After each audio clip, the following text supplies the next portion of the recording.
ओम नमो भगवते वासुदेवाय। ओम नमो भगवते वासुदेवाय। ओम नमो भगवते वासुदेवाय। ओम अज्ञानतिमिरान्धस्य ज्ञानाञ्जनशलाकया चक्षुरुन्मिलितं येन तस्मै श्रीगुरुवे नमः। श्रीचैतन्यमनोभीष्टं स्थापितं येन भूतले स्वयं रूप कदा मह्यं ददाति स्वपदान्तिकं। वन्देऽहं श्रीगुरुं श्रीयुतपथकमलं श्रीगुरुं वैष्णवांश श्रीरूपं साग्रजातं सगणरघुनाथान्वितं तं सजीवं साद्वैतं सावधूतं परिजनसहितं कृष्णचैतन्यदेवं श्रीराधाकृष्णपादान् सगणललिता शिवशाखान्वितंश्च। हे कृष्णा करुणा सिन्धु दीनबन्धो जगत्पते गोपेश गोपिका कान्त राधा कान्त नमोस्तुते। तप्त काञ्चन गौरांगी राधे वृन्दावनेश्वरी वृषभानुसुते देवी प्रणमामि हरिप्रिये। वाञ्छाकल्पतरुभ्यश्च कृपा सिन्धुभ्येव च पतितानां पावनेभ्यो वैष्णवेभ्यो नमो नमः।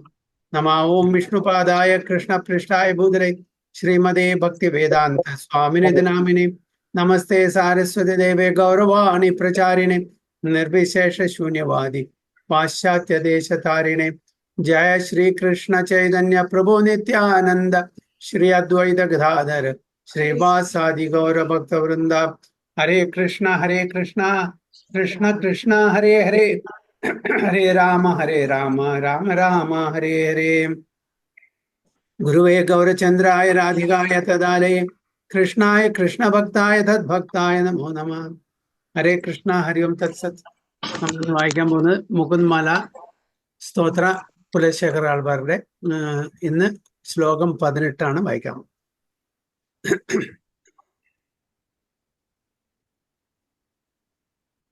ബദ്ധേനാഞ്ജലീന നടേന ശിരസാ ഗാത്രേ സരോമോദ്ഗമൈ കണ്ഠേന സ്വരഗദ്ഗദേന നയനേ നോദ്ഗീർണ ബാഷ്പാംബുനാം നിത്യം തുച്ചരണാരവിന്ദയുഗലാ ധ്യാനാമൃതാ സ്വാദിനാം അസ്മാകം സരസിരുഹാക്ഷ സതതം സംവദ്യതാം ജീവിതം. സ്മിത മാതാജി.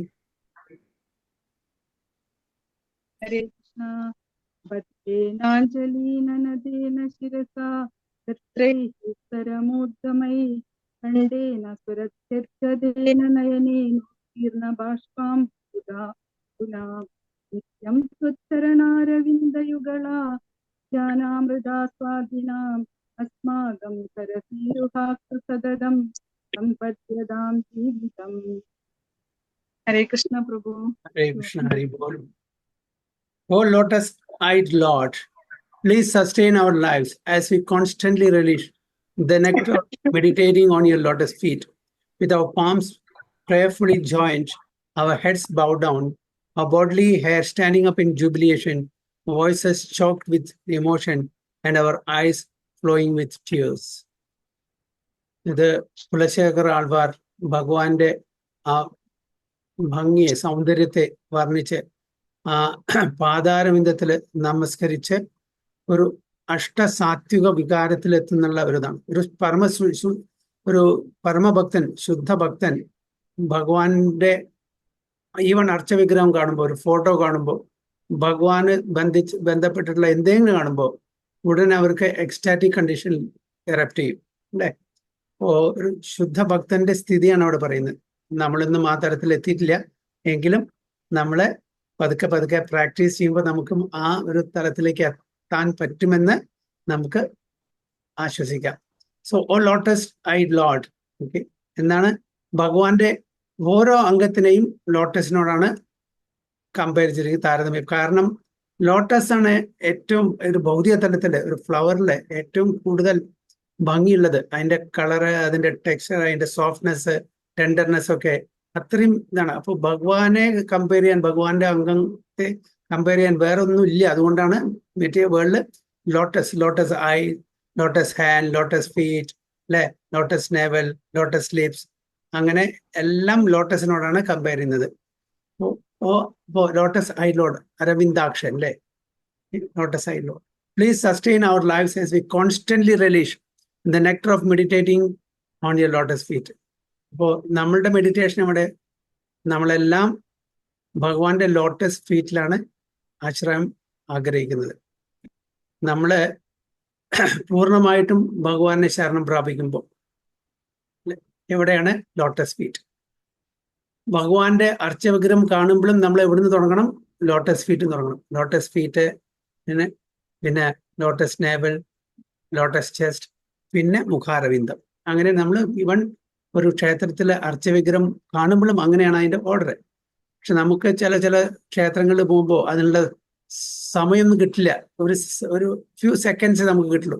അപ്പൊ അത് പ്രകാരം ഒന്നും നോക്കാൻ നമുക്ക് പറ്റില്ല. പക്ഷെ എങ്കിലും നമ്മളല്ല ദർശിക്കുന്നത്, ഭഗവാൻ നമ്മളെ ദർശിക്കുകയാണ് വേണ്ടത്. അതാണ് മെയിനായിട്ടുള്ള. ഒരു ക്ഷേത്രത്തിൽ പോകുമ്പോൾ ഭഗവാൻ നമ്മളെ ദർശിക്കുന്നതെന്ന് വെച്ചാൽ, ഭഗവാൻ നമ്മളെ ദർശിക്കണമെങ്കിൽ നമ്മൾ അതിനനുസരിച്ചുള്ള ഡിവോഷണൽ സർവീസസ് ചെയ്യണം. ഭക്തി, ഡിവോഷണൽ സർവീസ്, ഡിവോഷൻ നമുക്ക് വേണം. എന്നാൽ മാത്രമേ ഭഗവാൻ നമ്മളെ ദർശിക്കുള്ളൂ. അല്ലെങ്കിൽ നമുക്ക് പറയാം നമ്മൾ ഭഗവാനെ ദർശിച്ചു, ഭഗവാന്റെ അർച്ചവിഗ്രഹം കണ്ടു, അല്ലെ? പക്ഷെ അതും നല്ലതാണ്. പക്ഷെ അതിനും ഉപരിയായിട്ട് ഭഗവാൻ നമ്മളെ ദർശിക്കുക എന്ന് വെച്ചാൽ, നമ്മളെ ഭക്തിസിദ്ധാന്ത സരസ്വതി ഗോസ്വാമി മഹാരാജ് പറയുന്നത്, don't try to see God. Perform activities in such a way that God sees you. Don't try to see Krishna. Perform your activities in such a way that Krishna sees you. അതാണ് നമ്മൾ വേണ്ടത്. അപ്പോൾ നമ്മൾ എവിടെ തന്നെയായാലും ശരി, അത് നമ്മൾ ക്ഷേത്രത്തിലാവണമെന്നില്ല, നമ്മൾ വീട്ടിലിരുന്നാലും ഭഗവാൻ നമുക്ക് ദർശനം തരും. ഭക്തന്മാരുടെ അടുത്തേക്ക് ഭഗവാൻ പോകും. ചൈതന്യ മഹാപ്രഭു, രൂപ ഗോസ്വാമി, സനാതന ഗോസ്വാമി, അവർക്ക് ദർശനം കൊടുക്കാൻ വേണ്ടിയിട്ട് രാമഗളിയിൽ പോയി. ആക്ച്വലി ചൈതന്യ മഹാപ്രഭു ജഗന്നാഥ്പുരിയിൽ നിന്ന് വൃന്ദാവൻ യാത്രയ്ക്ക് പോയതാണ്. അപ്പൊ വൃന്ദാവൻ യാത്രയ്ക്ക് പോകുന്ന സമയത്ത് രാമഗേളി ബംഗാളിലാണ്, നവദ്വീപ് ആ സൈഡിലാണ്. അതുകൂടെ പോകേണ്ട യാതൊരു ആവശ്യമില്ല. പക്ഷെ പ്രത്യേകിച്ച് രൂപ സനാതന ഗോസ്വാമിമാരെ കാണാൻ വേണ്ടിയിട്ട്, അവർക്ക് ദർശനം കൊടുക്കാൻ വേണ്ടിയിട്ട് ഭഗവാൻ ചൈതന്യ മഹാപ്രഭു അതുകൂടെ പോയി. എന്നിട്ടോ ആ സമയത്ത് ചൈതന്യ മഹാപ്രഭു വൃന്ദാവൻ യാത്ര ക്യാൻസലും ചെയ്തു. അപ്പോൾ ഭഗവാൻ സ്വയം, ഇപ്പോൾ രൂപ ഗോസ്വാമി, സനാതന ഗോസ്വാമി, ഹരിദാസ് ഠാക്കൂർ, ഇവരൊന്നും ജഗന്നാഥ്പുരി ക്ഷേത്രത്തിൽ കയറില്ല. കാരണം വെച്ചാൽ അവരെല്ലാം മ്ലേച്ഛ യവനന്മാരുടെ ആ തരത്തിലുള്ള ആൾക്കാരായിട്ട് പാപം ചെയ്തിട്ടുള്ള ആൾക്കാരാണ്. അതുകൊണ്ട് ഞങ്ങൾക്ക് അതിനുള്ള യോഗ്യത ഇല്ല എന്ന് പറഞ്ഞിട്ട് അവർ സ്വയം ചെല്ലില്ല. അറ്റ്ലീസ്റ്റ് രൂപ സനാതന ഗോസ്വാമിക്ക് പോകാമായിരുന്നു. ഹരിദാസ് ഠാക്കൂർ ഒരു അന്യമതസ്ഥനാണ് ആയിട്ടുള്ള ഒരു കുടുംബത്തിൽ ജനിച്ചതാണ്. പക്ഷെ ഇവരൊന്നും പോയില്ല. പക്ഷെ എന്തുകൊണ്ട്? അവർക്ക് പോകേണ്ട ആവശ്യമില്ല. ജഗന്നാഥ് സ്വയം അവരെ കാണാൻ പോരുന്നുണ്ട്. ആരാണ് ജഗന്നാഥ്? ചൈതന്യ മഹാപ്രഭു, അല്ലെ? ചൈതന്യ മഹാപ്രഭു സ്വയം എവറി ഡേ നിത്യേന അവരുടെ വീട്ടിൽ പോയിട്ട് ദർശനം കൊടുക്കും, ജഗന്നാഥ് പ്രസാദം കൊടുക്കും. അപ്പൊ എന്തിനാ അവർക്ക് ജഗന്നാഥ്പുരിയിൽ പോയിട്ട് ജഗന്നാഥിനെ കാണണം? ജഗന്നാഥ് സ്വയം അവരെ കാണാൻ വരുന്നുണ്ടെങ്കിൽ. അപ്പൊ അതാണ് ഒരു ഭക്തനെ സംബന്ധിച്ചുള്ള, ആ പൂർണ്ണ ഒരു ശുദ്ധ ഭക്തനായിട്ട് തീർന്നാൽ ഭഗവാൻ സ്വയം ദർശനം കൊടുക്കും. അപ്പോ അങ്ങനെ നമ്മൾ ആ തലത്തിലേക്ക് ഉയരണം, ഡിവോഷൻ സർവീസ് ചെയ്തിട്ട്. നമ്മൾക്ക് യാതൊരു ഭൗതിക തലത്തിലുള്ള ഇച്ഛയും പാടില്ല. അതൊക്കെ നമ്മളുടെ കർമ്മത്തിനനുസരിച്ച് വരും. അത് അക്സെപ്റ്റ് ചെയ്യുക, സ്വീകരിക്കുക. അല്ലാണ്ട് എനിക്ക് അത് വേണം, എനിക്ക് ഇത് വേണമെന്ന് പറഞ്ഞാൽ യെസ്, അതും ഭഗവാൻ തരും, ഭഗവാൻ തരാത്തുമില്ല. പക്ഷെ അതല്ല നമ്മളുടെ ജീവിത ലക്ഷ്യം. ജീവിത ലക്ഷ്യം എന്ന് പറഞ്ഞാൽ ഭഗവാന് ശരണാഗതി ചെയ്ത് ഭഗവാന്റെ ധാമിലേക്ക്, ഭഗവാന്റെ നിത്യസേവകനായിട്ട് പോവുക എന്നുള്ളതാണ് നമ്മുടെ മനുഷ്യ ജീവിതത്തിന്റെ ആ പരമലക്ഷ്യം. അപ്പൊ അതിനു വേണ്ടിയിട്ട് നമ്മൾ ശ്രമിക്കുകയാണ്. ഇത് മനുഷ്യജന്മത്തിൽ മാത്രമേ നടക്കുകയും ചെയ്യുള്ളൂ. വേറൊരു ജന്മത്തിലും ഈ കാര്യം സഫലമാവില്ല. അപ്പൊ അതുകൊണ്ട് നമുക്കെല്ലാം ഈ മനുഷ്യജന്മം ഇപ്പോ കിട്ടിയിട്ടുണ്ട്. അത് നമ്മളുടെ ഭാഗ്യമാണ്. എത്രയോ ലക്ഷം, 84 ലക്ഷം വിവിധ തരത്തിലുള്ള സ്പെഷീസ് ഉണ്ട്, അല്ലെ? അതിലെല്ലാം കടന്നു പോയിട്ടാണ് നമ്മുടെ അവസാനം ഈ മനുഷ്യജന്മം കിട്ടിയിരിക്കുന്നത്. അപ്പൊ അത് പാഴാക്കാൻ പാടില്ല. അപ്പൊ അതെല്ലാമാണ് കുലശേഖർ ആൾവാർ ചുരുക്കത്തിൽ പറയുന്നത്. നമ്മളൊരു ശുദ്ധ ഭക്തനായിട്ട്, പരമഭക്തനായിട്ട്, ഭഗവാന്റെ ഭക്തനായിട്ട് മാറിയാൽ ഭഗവാൻ നമുക്ക് വേണ്ടുന്ന എല്ലാ കാര്യങ്ങളും ചെയ്യും. നമ്മൾ ഒന്നും ചെയ്യേണ്ട ആവശ്യമില്ല. ഭഗവാന്റെ ഭക്തിയോട് കൂട്ടിയിട്ട് ഭഗവാനെ ഉപാസിക്കുക, അത്രേ ചെയ്യുള്ളൂ. താനോട് പറയുന്നത്, as we constantly relish the nectar of meditating on your lotus feet, with our palms prayerfully joined, our heads bowed down, our bodily hair standing up in jubilation, our voices choked with emotion, and our eyes flowing with tears. ഇതെല്ലാം ഒരു ഭക്തന് ആ ഒരു ecstatic കണ്ടീഷനിൽ വരുമ്പോൾ ഉണ്ടാവുന്ന ആ അഷ്ടസാത്വിക വികാരമാണ്. നമ്മള് പല ആൾക്കാരും നമസ്കരിക്കാനോ മറ്റുള്ളവരുടെ മുമ്പിൽ കുനിയാനോ മടിക്കും. കാരണം ഞാൻ എന്തിനു കുനിയണം? എന്താണ് കാരണം? ഈഗോ. ശരീരത്തിലെ ഏറ്റവും ഘനമുള്ള ഭാരമുള്ള ഭാഗം ഏതാണ്? തലയാണ് അല്ലേ? അപ്പൊ ആ തല ഒന്ന് കുനിയാൻ കുറച്ച് ബുദ്ധിമുട്ടാണ്. എന്താണ്? ഭാരം കൊണ്ടല്ല. എന്തിന്റെ ഭാരം കൊണ്ട്? ഈഗോ വലിയ ഘനാണ്. അപ്പൊ മറ്റുള്ളവരുടെ മുമ്പില് കുനിയാൻ, ബൗ ചെയ്യാൻ വളരെ ബുദ്ധിമുട്ടാണ്. എസ്പെഷ്യലി ഒരു ഡിവോട്ടി. അല്ലെങ്കിൽ നമ്മുടെ ഗിരിരാജ് സ്വാമി മഹാരാജ് പ്രഭുപാദ വിളിച്ച് പറഞ്ഞു. ആദ്യം ഇനീഷ്യൽ ഡേയ്സിൽ പ്രഭുപാദ അവിടെ അമേരിക്കയിൽ പോയ സമയത്ത് ഈ വളരെ യങ്ങായിട്ടുള്ള ഹിപ്പീസ് എല്ലാം പ്രഭുപാദ ഡിസൈപ്പിളായിട്ട് മാറി. അപ്പൊ ഇനീഷ്യൽ സ്റ്റേജിൽ പ്രഭുപാദോട് പറഞ്ഞു, എനിക്ക് പ്രണാമം ചെയ്യാനുള്ള ആ ഒരു മനസ്സ് വരുന്നില്ല. എന്താണ് ഞാൻ ചെയ്യേണ്ടത്? എല്ലാവരും ചെയ്യുന്നത്, പക്ഷെ എനിക്ക് അങ്ങനെ തോന്നുന്നില്ല ചെയ്യണം എന്നുള്ളത്. അപ്പൊ പ്രഭുപാദ പറഞ്ഞു, കുഴപ്പമില്ല, കുറച്ച് ദിവസം മെക്കാനിക്കലി ചെയ്യാം. Okay, by force you bow down, then automatically after some time അത് ഒരു പ്രാക്ടീസ് ആവും. പിന്നെ അതിൻ്റെ അതായത് ഒരു ഗുരുവിനെ നമ്മൾ പ്രണാമം ചെയ്യുമ്പോൾ ആ ഗുരുവിൻ്റെ ബ്ലെസ്സിങ്സ്, ആശീർവാദം കിട്ടുമ്പോൾ ഓട്ടോമാറ്റിക്കലി അതിൻ്റെ തത്വങ്ങളെല്ലാം നമുക്ക് മനസ്സിലാക്കും. അപ്പോൾ അവിടെ പ്രശ്നം വരില്ല. അപ്പോൾ ഇനീഷ്യലി നമുക്ക് ഈവൻ ചാൻഡിങ്, ഓക്കെ, അപ്പൊ ഈവൻ ഇത്രയും കാലം ചാൻഡ് ചെയ്തിട്ട് നമുക്ക് രുചിയൊന്നും കിട്ടിയിട്ടില്ല. കാരണം എന്താണ്? രുചി കിട്ടാതിരിക്കാൻ കാരണം നമ്മുടെ അനർത്ഥങ്ങൾ പോയിട്ടില്ല. ഓക്കെ, എത്രയോ ജന്മാന്തരമായിട്ട് നമ്മൾ കൊണ്ടു നടക്കുന്ന അനർത്ഥങ്ങൾ ഇപ്പോഴും വളരെ വളരെ സ്ട്രോങ് ആയിട്ട് അവിടെ ഒട്ടിപ്പിടിച്ചിരിക്കുന്നുണ്ട്. നമ്മൾ ഈ ഭക്ഷണമൊക്കെ അലുമിനിയം പാത്രത്തിൽ ഉണ്ടാക്കിയാൽ വെള്ളമില്ലാണ്ട് വളരെ ഹൈ ഫ്ലെയിമിൽ വെച്ചാൽ എന്തായിരിക്കും? അടിയിൽ പിടിക്കില്ലേ? അതൊന്ന് ഉരച്ചു കഴുകാൻ വളരെ ബുദ്ധിമുട്ടാണ് അല്ലേ? അതേപോലെ നമ്മളുടെ അനർത്ഥങ്ങൾ ജന്മാന്തരമായിട്ട് എത്രയോ അനർത്ഥങ്ങൾ അതിങ്ങനെ ഒട്ടിപ്പിടിച്ചിരിക്കുന്നത്. അത് സ്ക്രബ് ചെയ്ത് കളയണമെന്നുണ്ടെങ്കിൽ അത്രയും ശുദ്ധമായിട്ടുള്ള നാമം നമ്മൾ ജപിക്കണം. നമ്മൾ നാമം ജപിക്കുന്നുണ്ട്, പക്ഷെ അത് ശുദ്ധനാമല്ല. കാരണം അത് നാമാപരാധം, നാമാഭാസത്തിലാണ്. അപ്പൊ അതിന്ന് നമ്മൾ ശുദ്ധനാമത്തിൽ എത്തുമ്പോൾ നമ്മളുടെ അനർത്ഥങ്ങളെല്ലാം പെട്ടെന്ന് പോകും. അപ്പൊ അതുകൊണ്ട് ആ സ്റ്റേജിലേക്ക് എത്തണമെങ്കിൽ ഓരോരുത്തരുടെയും കർമ്മഫലത്തിന്റെ അനുസരിച്ചായിരിക്കും ആ നമ്മളുടെ ഇമ്പ്രൂവ്മെന്റ്, ഡെവലപ്മെന്റ് ആധ്യാത്മിക തലത്തിൽ നടക്കുള്ളൂ. അപ്പൊ അതുകൊണ്ട് നമ്മൾ ശുദ്ധനാമം ജപിക്കാൻ ശ്രമിക്കണം മാക്സിമം. മെക്കാനിക്കലി ആണെങ്കിലും നമ്മൾ തുടങ്ങണം. നമുക്ക് രുചിയൊന്നും കിട്ടില്ല. ഓരോരുത്തരുടെയും ആ ടേസ്റ്റ് പ്രഭുപാദ പറയുന്നുണ്ട്. ഡിവോട്ടീസ് ചോദിക്കും, പ്രഭുപാദ ഇങ്ങനെ നമ്മൾ മാല 16 മാല 18 മാല 20 മാല ജപിച്ചുകൊണ്ടേയിരിക്കുന്നുണ്ട്, എന്നിട്ട് എന്താണ് കിട്ടുക? 16 മാല 16 മാല നമ്മൾ നിത്യാനം ജപിക്കുകയാണെങ്കിൽ നമ്മളുടെ നല്ലൊരു ആ ഒരു ശുദ്ധ തലത്തിലെത്തുകയാണെങ്കിൽ 16 മാല കഴിഞ്ഞാൽ ആ മാല അവിടെ താഴെ വയ്ക്കാൻ നമുക്ക് മനസ്സ് വരില്ല. 17ാമത്തെ മാല ജപിക്കാനുള്ള ആ രുചി വരും. 17 കഴിഞ്ഞാൽ 18ാമത്തെ ജപിക്കണം, 18 കഴിഞ്ഞാൽ 19ാമത്തെ ജപിക്കണം. അങ്ങനെ നമുക്ക് സ്വന്തം ഒരു രുചി, ഒരു ടേസ്റ്റ്, അതിലൊരു ആനന്ദം നമ്മൾ കണ്ട്. ഇപ്പൊ നമ്മൾ എന്താണ്, എങ്ങനെയെങ്കിലും 16 മാല ജപിച്ച് മാല അവിടെ വെക്കുക, ഓ ഇന്നത്തെ കാര്യം കഴിഞ്ഞു, ഓക്കെ ഐ ആം ഡൺ അല്ലേ? അങ്ങനെ ഒരു ഇതിലാണ്. കാരണം നമുക്ക് അതിൽ ആ നാമത്തിൽ രുചി കിട്ടില്ല. നാമരുചി, ജീവദയ, നാമരുചി, വൈഷ്ണവ സേവ, ഇത് മൂന്നുമാണ് പ്രധാനപ്പെട്ടത് നമുക്ക് ഡിവോഷണൽ സർവീസിലെ ഒരു അപ്ലിപ്മെന്റ് കിട്ടണമെന്നുണ്ടെങ്കിൽ. അപ്പൊ ആ നാമരുചി കിട്ടാത്തത് കൊണ്ടാണ് നമ്മൾ 16 മാല കാരണം എന്തുകൊണ്ടാണ് ചെയ്യുന്നത്?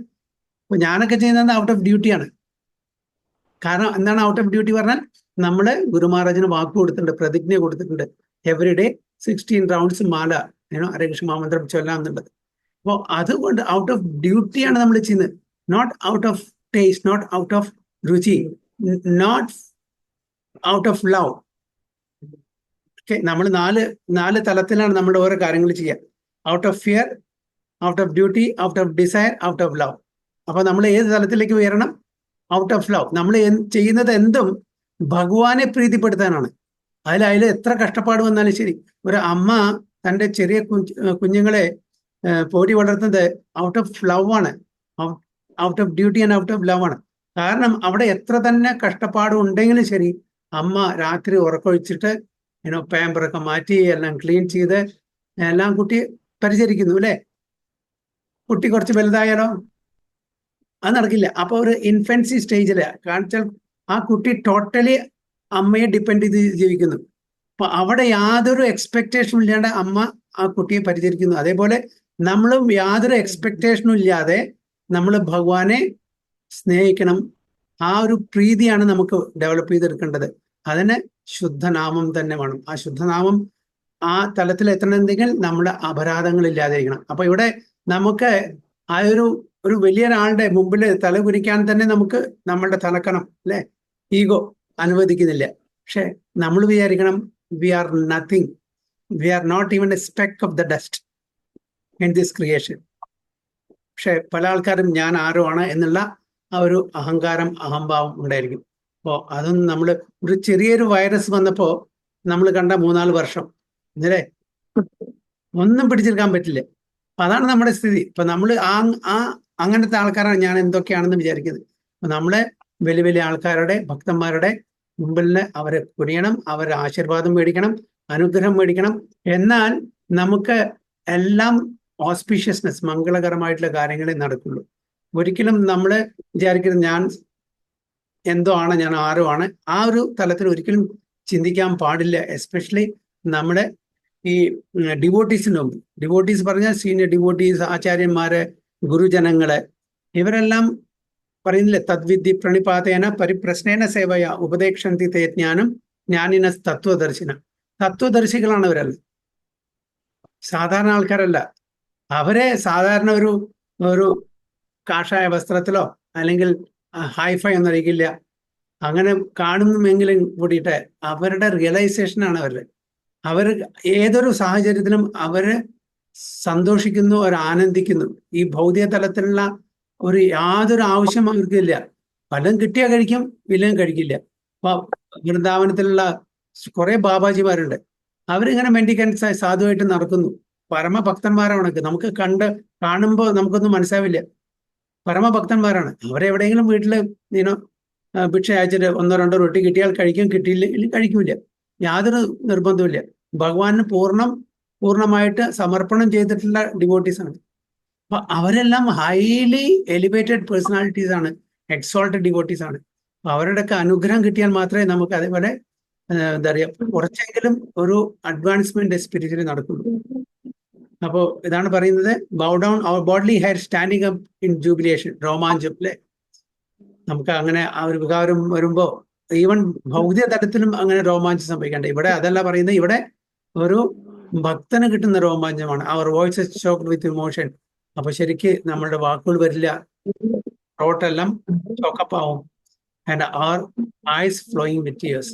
അപ്പോ അശ്രുധാര അതുകൊണ്ടായിരിക്കും, സന്തോഷം കൊണ്ട്, ആനന്ദം കൊണ്ട്.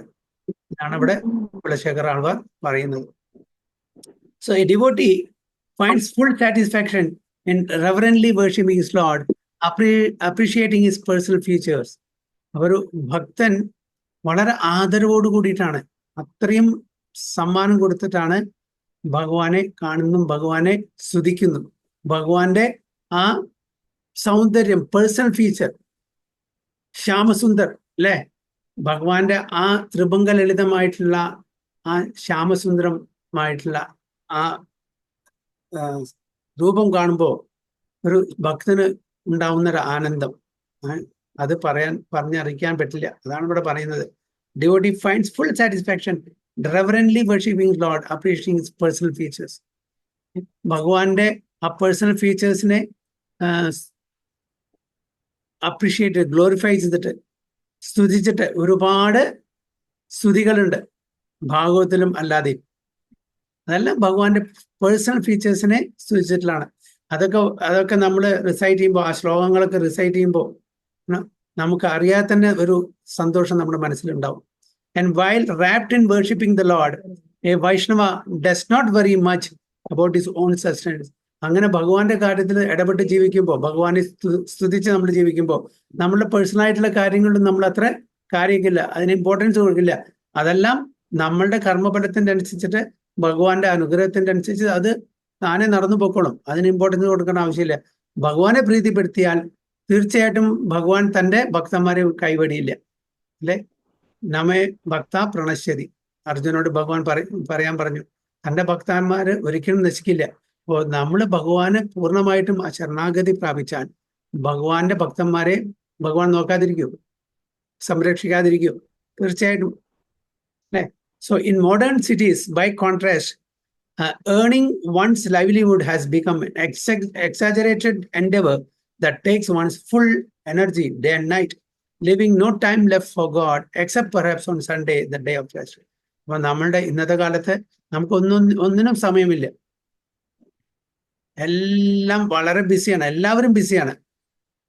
വീട്ടില് ഫാമിലി നോക്കണം, കുട്ടികളെ നോക്കണം, കുട്ടികളെ സമയത്ത് സ്കൂളിലോ അല്ലെങ്കിൽ കോളേജിലോ പറഞ്ഞയക്കണം, ഭർത്താവിന് നോക്കണം, മാതാജിമാരൊക്കെ ആണെങ്കിൽ, പ്രഭുക്കന്മാരൊക്കെ ആണെങ്കിൽ ഓഫീസിലെ ടാർഗറ്റ്, അവരുടെ പ്രൊജക്റ്റ്, അവരുടെ ഡെഡ് ലൈന്, അങ്ങനെ ഒരുപാട് കാര്യങ്ങളുണ്ട്. ഇതെല്ലാം കഴിഞ്ഞിട്ട് അവർക്ക് എവിടെ 6 days വീക്കായിരിക്കും. ഇപ്പൊ സമയമില്ല, ഓഫീസിൽ നിന്ന് ജോലിയെല്ലാം വീട്ടിലേക്ക് കൊണ്ടുവരും, ഒട്ടും സമയമില്ല. അപ്പോൾ മാക്സിമം ഒരു സൺഡേ ലീവ്. ആ സൺഡേയിൽ അവരൊക്കെ എങ്ങനെയെങ്കിലും ഒന്ന് റെസ്റ്റ് ചെയ്താൽ മതി എന്നുള്ളതായിരിക്കും. 6 ദിവസം ജോലി ചെയ്തിട്ട് അവർ വളരെ ക്ഷീണിതനായിട്ട് അവർക്ക് വേറൊന്നും ചെയ്യാനുള്ള ഒരു കെൽപ്പോ ഒരു എൻത്യൂസിസം ഉണ്ടായിരിക്കില്ല. അപ്പൊ ആകെ കിട്ടുന്ന ആ ഒരു സൺഡേയുടെ, അപ്പൊ അതുകൊണ്ട് അതും മാറ്റിവെക്കും, റെസ്റ്റ് എടുക്കും അല്ലെ. അപ്പൊ ഭഗവാന് വേണ്ടി നമുക്ക് ഒരു സമയം കണ്ടെത്താൻ പറ്റുന്നില്ല. പ്രൈമറി ഡ്യൂട്ടിയാണ്, ഒരു മനുഷ്യന്റെ പ്രൈമറി ഡ്യൂട്ടിയാണ് ഭക്തിയുത സേവനം ചെയ്യാന്നുള്ളത്.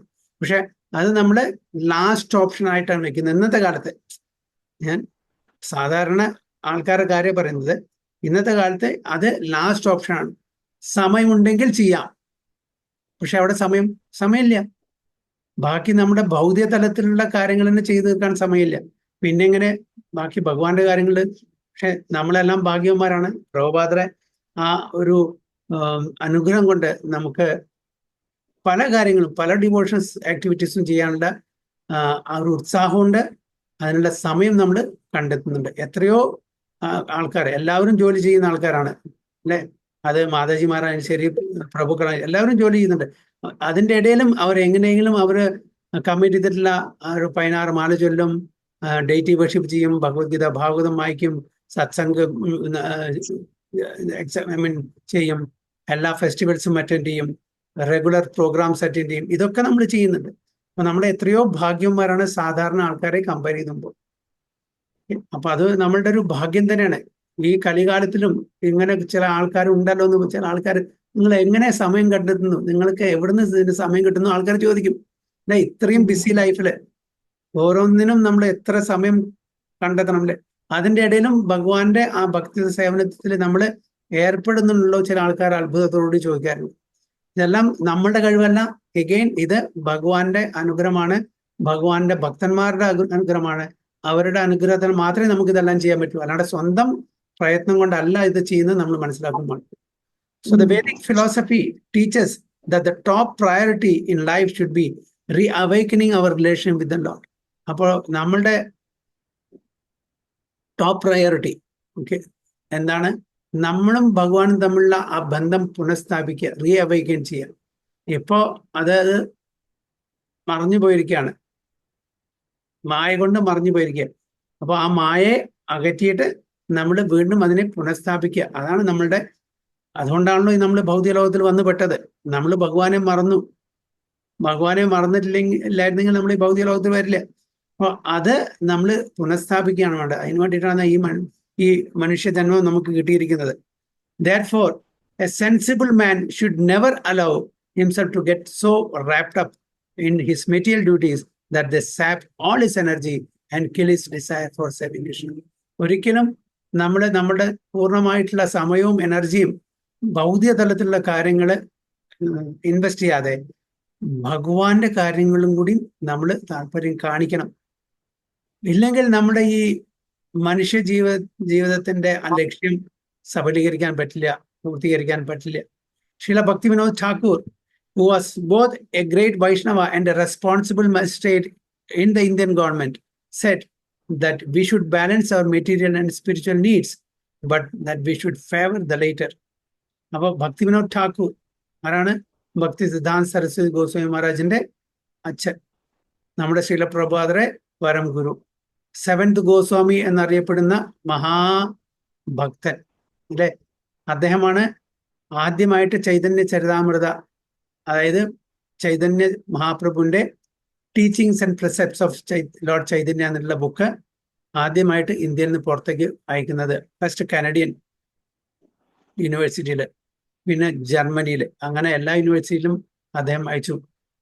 1896 1896 ആദ്യം ചൈതന്യ മഹാപ്രഭു ഇന്ത്യക്ക് പുറത്തു പോകുന്നത്. ആ 1896 നമ്മുടെ ശ്രീല പ്രഭുപാദ് ജനിക്കുന്നത്. ഓക്കെ, വാട്ട് എ കോയിൻസിഡൻസ് അല്ലേ. ആ ശ്രീല പ്രഭുപാദാണ് പിന്നീട് ചൈതന്യ മഹാപ്രഭുവിനെ എവറി നുക്ക് ആൻഡ് കോർണർ, എല്ലാ മുക്കിലും മൂലയ്ക്കിലും നാമസങ്കീർത്തനം എത്തിക്കുന്നത്. അത് അന്ന് തുടങ്ങിയതാണ്. അപ്പോൾ അത് ശരിക്കും അതായത് കംപ്ലീറ്റ് ആക്കാൻ വേണ്ടിയിട്ട് ശ്രീല പ്രഭുപാദരെ നിയമിച്ചു. ഈസ് ദ സെനാപതി നായക, is ambassador to the outside world to propagate Krishna consciousness, നാമസങ്കീർത്തന ഓഫ് ചൈതന്യ മഹാപ്രഭു. അപ്പോൾ ആ ഭക്തിവിനോദ് ഠാക്കൂർ ആണ് പറയുന്നത്, അതായത് നമ്മുടെ material and spiritual activities, material and spiritual life നമ്മൾ ബാലൻസ് ചെയ്യണം. നമ്മളൊന്നും ഇഗ്നോർ ചെയ്യാൻ പാടില്ല. മെറ്റീരിയൽ ലൈഫും ആവശ്യമാണ്, കാരണം നമുക്ക് ഒരുപാട് മെറ്റീരിയൽ നീഡ്സ് ഉണ്ട് അല്ലേ. പക്ഷേ രണ്ടും കൂടി കമ്പയർ ചെയ്യുമ്പോൾ നമുക്ക് എന്തിനാണ് നമ്മൾ കൂടുതൽ പ്രിഫറൻസ് കൊടുക്കേണ്ടത് എന്ന് ഇവിടെ പറയുന്നുണ്ട്. എന്നാണ് പറയുന്നത്, we should balance our material and spiritual needs, but that we should favor the later. എന്താ later? Spiritual needs. നമ്മൾ എന്തിനാണ് കൂടുതൽ ഫേവർ കൊടുക്കേണ്ടത്? Spiritual need. മെറ്റീരിയൽ നീഡ്സ് കുറച്ച് എന്തെങ്കിലും കുറഞ്ഞാലും കുഴപ്പമില്ല, സ്പിരിച്വൽ നീഡ്സിന് യാതൊരു പ്രശ്നങ്ങളും വരാൻ പാടില്ല, അത് മുറക്കി നടക്കണം. സ്പിരിച്വൽ നീഡ്സ് നമ്മൾ ശരിക്കും ചെയ്യുകയാണെങ്കിൽ material needs will be automatically taken care of ഭഗവാന്റെ കൃപ കൊണ്ട്. പക്ഷെ നമ്മളിവിടെ എന്താണ് ചെയ്യുന്നത്? ഉൾട്ട അല്ലേ, നേരെ വിപരീതം. നമ്മൾ മെറ്റീരിയൽ നീഡ്സ് എല്ലാം അതിന് വേണ്ടുന്ന എല്ലാ പ്രയോറിറ്റിയും കൊടുക്കും, വേണ്ടുന്ന എല്ലാ പ്രാധാന്യം കൊടുക്കും, വേണ്ടുന്ന എല്ലാ എനർജിയും ടൈമും എല്ലാം കൊടുക്കും. പക്ഷേ സ്പിരിച്വൽ നീഡും മറക്കും. അപ്പൊ അപ്പോഴെന്താണ്? അപ്പൊ നമ്മുടെ മെറ്റീരിയൽ നീഡ്സ് നടക്കില്ല, സ്പിരിച്വൽ നീഡ് നമ്മൾ നെഗ്ലക്ട് ചെയ്യുകയും ചെയ്യും. അതാണ് ഭക്തിവിനോദ് ഠാക്കൂർ പറയുന്നത്, we should favour the spiritual needs. കാരണം വെച്ചാൽ സ്പിരിച്വൽ നീഡ്സിന് നമ്മൾ ഒരു കോൺക്രീറ്റ് ഒരു പൊസിഷൻ കൈവരിച്ചാൽ പിന്നെ മെറ്റീരിയൽ നീഡ്സിന് നമുക്ക് പ്രശ്നം വരില്ല. അതല്ലേ പ്രഭുപാദയുടെ വിജയം അവിടെയായിരുന്നു. പ്രഭുപാദ എന്തിനാണ് കൂടുതൽ പ്രയോറിറ്റി കൊടുത്തത്? Even when he was A business man, കൂടുതൽ പ്രയോറിറ്റി എന്തിനാണ് കൊടുത്തത്? സ്പിരിച്വൽ ആക്ടിവിറ്റീസിനായിരുന്നു. അതുകൊണ്ട് പ്രഭുപാദയ്ക്ക് വിജയം കൈവരിക്കാൻ പറ്റി അല്ലേ. അപ്പോൾ ഈവൻ പ്രയാഗ് ഫാർമസി ഉണ്ടായിരുന്നു, ഫാർമസ്യൂട്ടിക്കൽ കമ്പനി, മറ്റുള്ള ബിസിനസ് ഒക്കെ ഉണ്ടായിരുന്നു. എല്ലാറ്റിലും പ്രഭുപാദ കൂടുതൽ സമയം ചെലവഴിച്ചത് even at that time when he was in Grihastha Ashrama, was giving more time for spiritual activities. അപ്പോൾ ഭഗവാൻ പ്രഭുപാദയ്ക്ക് എല്ലാ കാര്യങ്ങളും നിറവേറ്റി കൊടുത്തു. ഇനീഷ്യലി കുറച്ച് ബുദ്ധിമുട്ട് ഉണ്ടായാലും കൂടി ശരി, പിന്നീട് അതെല്ലാം വളരെ ഫേവറബിൾ ആയിട്ട് വന്നു. In other words, we should earn our livelihood in the spirit of simple living and high thinking. നമുക്ക് ഇന്ന് രണ്ടുമില്ല, സിമ്പിൾ ലിവിങ്ങും ഇല്ല, ഹൈ തിങ്കിങ്ങും ഇല്ല.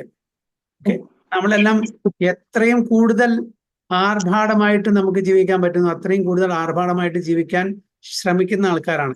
അത്രയും പുതിയ ടെക്നോളജി, പുതിയ ഡിവൈസസ്, പുതിയ അപ്ലയൻസസ് അല്ലെ, ഇതെല്ലാം നമ്മൾ ഉപയോഗിച്ച് നമ്മളുടെ ജീവിതത്തിനെ കൂടുതൽ കംഫർട്ടബിൾ ആയിട്ട് ആക്കി തീർക്കാൻ ശ്രമിക്കുന്നു. അപ്പൊ അവിടെ സിമ്പിൾ ലിവിങ് വളരെ കുറവാണ്. ഡിവോട്ടിയെ സംബന്ധിച്ചോളം may be to a certain extent they are trying. അല്ലെങ്കിൽ ഡിവോട്ടി എന്ന് പറഞ്ഞാൽ വളരെ നെഗ്ലിജിബിൾ പെർസെൻറ്റേജ് ഉള്ളൂ. ഓക്കെ, നമ്മളിപ്പോൾ നമ്മുടെ ഇന്ത്യ രാജ്യത്തിൽ തന്നെ 140 crores ആൾക്കാരെടുത്താൽ എത്ര 0.0001 അങ്ങനെ എന്തായാലും ഡിവോട്ടി ഉണ്ടായിരിക്കുള്ളൂ. അപ്പോൾ അവര് ഒഴിച്ചാൽ അവരും not to the fullest extent, but certain people are trying. അപ്പൊ ആ ഒരു സിമ്പിൾ ലിവിങ്ങിൽ പിന്നെന്താ ഹൈ തിങ്കിങ്. നമ്മൾ ഹൈ തിങ്കിങ് പോയിട്ട് നോർമൽ തിങ്കിങ്ങിന്റെ അതിൽ കൂടി വരുന്നില്ല. കാരണം നമുക്ക് ഭൗതിക തലത്തിലുള്ള ആ കാര്യങ്ങളെ അതിനെ പരിഹരിക്കാനുള്ള സമയം കൂടിയും കിട്ടുന്നില്ല അല്ലെ. അപ്പൊ സിമ്പിൾ ലിവിങ്ങും ഹൈ തിങ്കിങ്ങും ഇവിടെ ഇല്ല. But that should be the case. എല്ലാ പരമഭക്തന്മാരും ഇപ്പൊ ഗോസ്വാമിമാരൊക്കെ അവരൊക്കെ വളരെ ഹൈലി എക്സോൾട്ടഡ് ഡിവോട്ടീസ് ആയിരുന്നു, സ്കോളേഴ്സ് ആയിരുന്നു, ഫിലോസഫേഴ്സ് ആയിരുന്നു, നല്ല ധനവാന്മാർ. ഇപ്പൊ രൂപ ഗോസ്വാമി, സനാതന ഗോസ്വാമി ഇവരൊക്കെ എടുത്താൽ, ഇവരെ കാര്യമൊക്കെ എടുക്കുകയാണെങ്കിൽ അവർ മാത്രമല്ല, ഷഡ് ഗോസ്വാമിയിൽ മിക്ക എല്ലാവരും പറഞ്ഞു വളരെ ധനാഠ്യ കുടുംബത്തിൽ ജനിച്ച ആൾക്കാരായിരുന്നു. High position, materially also they had high position. They were scholars, philosophers, okay, linguist. അവർക്ക് ഇതിപ്പോ രൂപ സനാതന ഗോസ്വാമി പറഞ്ഞാൽ സംസ്കൃതം അറിയാം, ഉറുദു അറിയാം, പേർഷ്യൻ അറിയാം, അറബിക് അറിയാം, ബംഗാളി അറിയാം, അങ്ങനെ എല്ലാ ലാംഗ്വേജിന്റെ നിപുണന്മാരായിരുന്നു. എന്നിട്ടും അവരുടെ ആ ഒരു വിനമ്രത, ഒരു ഹ്യൂമിലിറ്റി, ഞാനും ആരുമല്ല. ചൈതന്യ മഹാപ്രഭുവിന്റെ മുമ്പിൽ പോകുമ്പോൾ എന്താണ്, വൈക്കോല് വായിൽ പിടിച്ചിട്ടായിരുന്നു പോയിരുന്നത്. അത്രയും വിനമ്രത. അപ്പൊ നിറകുടം തുളമ്പില്ല എന്ന് പറയുന്നില്ലേ, അതേപോലെയാണ്. പക്ഷെ നേരെ മറിച്ച് എന്തെങ്കിലും 4 ശ്ലോകം മനസ്സിലാക്കിയിട്ടുണ്ടെങ്കിൽ, അത് ബൈഹാർട്ട് പഠിച്ചിട്ടുണ്ടെങ്കിൽ, ആ ഒരു ഡിവോട്ടിയുടെ വിചാരം എന്തായിരിക്കും, എനിക്ക് എല്ലാം അറിഞ്ഞു, ഞാൻ വേദങ്ങളെല്ലാം കലക്കി കുടിച്ചു എന്നുള്ള വിചാരമായിരിക്കും അല്ലേ. അതൊക്കെ അതാണ്. പക്ഷെ ഒരു പരമഭക്തൻ വളരെ ഹമ്പിളായിട്ടിരിക്കണം. അതാണ് നമ്മുടെ ഇങ്ങനത്തെ ഗോസ്വാമിമാരുടെ ആ ജീവിതത്തിൽ നിന്ന് പഠിക്കേണ്ടത്. അപ്പോൾ simple living and high thinking, ഇതായിരിക്കണം നമ്മളും ട്രൈ ചെയ്യേണ്ടത്. In Srimad Bhagavatam 7.14.6, Narada Muni recommends just such a life to Maharaja Yudhishthira. An intelligent man in human society should make his program of activities very simple. അപ്പൊ നാരദ മഹർഷി മഹാരാജ യുധിഷ്ഠിരനോട് പറഞ്ഞു കൊടുക്കുകയാണ് ശ്രീമദ് ഭാഗവതത്തിലെ ശ്ലോകപ്രകാരം. അതായത് ഒരു ബുദ്ധിമാൻ ഒരു സൊസൈറ്റിയിൽ എന്ത് ചെയ്യണം, അവരുടെ ആക്ടിവിറ്റീസ് വളരെ സിമ്പിൾ ആക്കണം, കോംപ്ലിക്കേറ്റ് ആക്കാൻ പാടില്ല. നമ്മൾ ഇന്നത്തെ കാലത്ത് എല്ലാം കോംപ്ലിക്കേഷനാണ്. ചെറിയ ചെറിയ കാര്യം കൂടി അതിനെ ഊതി ഉറപ്പിച്ച് വലുതാക്കും അല്ലേ, കോംപ്ലക്സ് ആക്കും. അപ്പൊ നമ്മൾ വളരെ സിമ്പിൾ ആക്കണം എന്നാണ് പറയുന്നത്. If there are suggestions from his friends, children, parents, brothers, or anyone else, he should externally agree, saying yes, that's all right. But internally, he should be determined not to create a cumbersome life in which the purpose of life will not be fulfilled. അപ്പൊ നമുക്ക് നമ്മുടെ കുടുംബ ജീവിതത്തില്, നമ്മളൊരു സൊസൈറ്റിയിൽ ജീവിക്കുമ്പോൾ നമ്മളുടെ വീട്ടിലെ കുടുംബാംഗങ്ങളും നമ്മുടെ ഫ്രണ്ട്സും മറ്റുള്ള ആൾക്കാരും ഒക്കെ പല അഭിപ്രായങ്ങളും നമുക്ക് പറയും. ഓക്കെ, അപ്പൊ അതില് മക്കളുണ്ടായിരിക്കാം, കൂട്ടുകാരന്മാരുണ്ടായിരിക്കാം, പേരൻസ് ആയിരിക്കാം, പിന്നെ സുഹൃത്തുക്കളായിരിക്കാം. അതെല്ലാം നമ്മൾ കേൾക്കണം, എല്ലാം കേൾക്കണം. എന്നിട്ട് എന്ത് ചെയ്യണം, നമ്മൾ what is good for our spiritual upliftment, അത് മാത്രം എടുക്കണം. അങ്ങനത്തെ വല്ലതും ഉണ്ടെങ്കിൽ, അല്ലത് അവരോട് യെസ് എല്ലാം അക്സെപ്റ്റ് ചെയ്യാം. പക്ഷെ നമ്മൾ ചെയ്യേണ്ടത് എന്തായിരിക്കണം, അത് നമ്മളുടെ ലൈഫിനെ എങ്ങനെ ഫേവറബിൾ ആയിട്ട് ബാധിക്കുന്നുവോ അത് മാത്രമേ എടുക്കാൻ പാടുള്ളൂ. ഫേവറബിളായി, spiritually favourable, not materially. Materially favourable എന്ന് പറഞ്ഞാൽ ടെമ്പററി ആണ്. ഓക്കെ, താൽക്കാലികമായിട്ട് നമുക്ക് എന്തെങ്കിലും ഒരു കംഫർട്ട് ലെവൽ കൂടുതലായിരിക്കും അങ്ങനത്തെ കാര്യങ്ങൾ. പക്ഷെ അത് നോക്കാൻ പാടില്ല, അത് താൽക്കാലികമാണ്, ടെമ്പററി ആണ്. പക്ഷെ സ്പിരിച്വലി എന്താണ് നമുക്ക് ഫേവറബിൾ, അത് നമ്മൾ, ഫോർ എക്സാമ്പിൾ, ഇപ്പോൾ നമ്മൾ ഒരു സ്ഥലത്ത് ഒരു ഡിവോട്ടീസ് അസോസിയേഷൻ, നല്ല ഡിവോട്ടീസ് അസോസിയേഷൻ ആണ്, അപ്പോൾ നമുക്ക് വളരെ സന്തോഷമാണ്. പക്ഷെ അവിടെ ഞാൻ ജോലി ചെയ്യുന്ന സമയത്ത് എനിക്ക് ശമ്പളം കുറവാണ്. ഓക്കെ, പക്ഷെ നല്ല ഡിവോട്ടി അസോസിയേഷൻ ഉണ്ട്, എനിക്ക് ചാൻഡിങ് നന്നായി ചെയ്യാൻ പറ്റുന്നുണ്ട്, സത്സംഗം കിട്ടുന്നുണ്ട്, ഭഗവത്ഗീത ഭാഗവതം ക്ലാസ് അറ്റൻഡ് ചെയ്യാൻ പറ്റുന്നുണ്ട്. പക്ഷെ എനിക്കെന്താ അവിടുത്തെ ജോലി അത്ര കണ്ടീസീവ് അല്ല, ശമ്പളം കുറവാണ്. അപ്പൊ എനിക്ക് നല്ല ജോലി കിട്ടുന്നു വേറൊരു സ്ഥലത്ത്, വെരി ഫാർ, ഓക്കെ, വേറൊരു രാജ്യത്ത്, പക്ഷെ നല്ല ശമ്പളം. ഇവിടെ കിട്ടുന്നതിന് 2 ഇരട്ടി 3 ഇരട്ടി ശമ്പളം ഉണ്ട്. Materially I can be very well of if I accept that job offer. പക്ഷെ അവിടെ അസോസിയേഷൻ ഇല്ല, സത്സംഗില്ല. ഞാൻ അക്സെപ്റ്റ് ചെയ്യണോ വേണ്ടേ? അപ്പൊ പല ആൾക്കാരും, ഞാൻ നമ്മുടെ കൂട്ടുകാരന്മാരോട് ചോദിച്ചാൽ പല ആൾക്കാരും പല അഭിപ്രായങ്ങൾ പറയും. അപ്പൊ ഞാൻ എന്താണ് എടുക്കേണ്ടത്, നമ്മൾ സീനിയർ വൈഷ്ണവാസായിട്ട് കൺസൾട്ട് ചെയ്തിട്ട് എനിക്ക് അതിനൊരു ഡൈലമ, ഒരു ബുദ്ധിമുട്ട് വരാണ് ഡിസിഷൻ എടുക്കാൻ. ഞാൻ നല്ല സീനിയർ ഡിവോട്ടീസ് ആയിട്ട് കൺസൾട്ട് ചെയ്യണം. അപ്പൊ എന്താ ശരിക്കും devotee, you be there where you are. കാരണം even if you get more money in other place, you are bereft of spiritual association. അവിടെ സത്സംഗം കിട്ടില്ല. അവിടെ സത്സംഗം കിട്ടില്ലെങ്കിൽ വീണ്ടും നമ്മുടെ മെറ്റീരിയൽ പൂളിലേക്ക് വരും, ഭൗതിക ലോകത്തിലേക്ക് വരും. നമ്മുടെ വീഴ്ച അവിടെ സംഭവിക്കും. ഇവിടെ കുറച്ച് മെറ്റീരിയൽ പണത്തിന്റെ, അതായത് ധനത്തിന്റെ ആ കെയർ ഓഫിൽ നമുക്ക് എന്തെങ്കിലും പ്രശ്നം വന്നേക്കാം. പക്ഷേ ഡിവോട്ടീസ് അസോസിയേഷൻ നമുക്ക് കിട്ടും. അപ്പൊ അങ്ങനെ അതാണ് ഇവിടെ പറയുന്നത്. നമ്മുടെ പേരൻസ്, നമ്മുടെ ബ്രദേഴ്സ്, നമ്മുടെ ഫ്രണ്ട്സ്, അവരൊക്കെ പല പല അഭിപ്രായങ്ങളും പറഞ്ഞേക്കാം. അതെല്ലാം കേൾക്കുക. പക്ഷെ എന്ത് നമ്മൾ അക്സെപ്റ്റ് ചെയ്യണം, എന്ത് അക്സെപ്റ്റ് ചെയ്തിരിക്കുന്നത് നമുക്ക് വളരെ ക്ലാരിറ്റി നമുക്ക് ഉണ്ടായിരിക്കണം.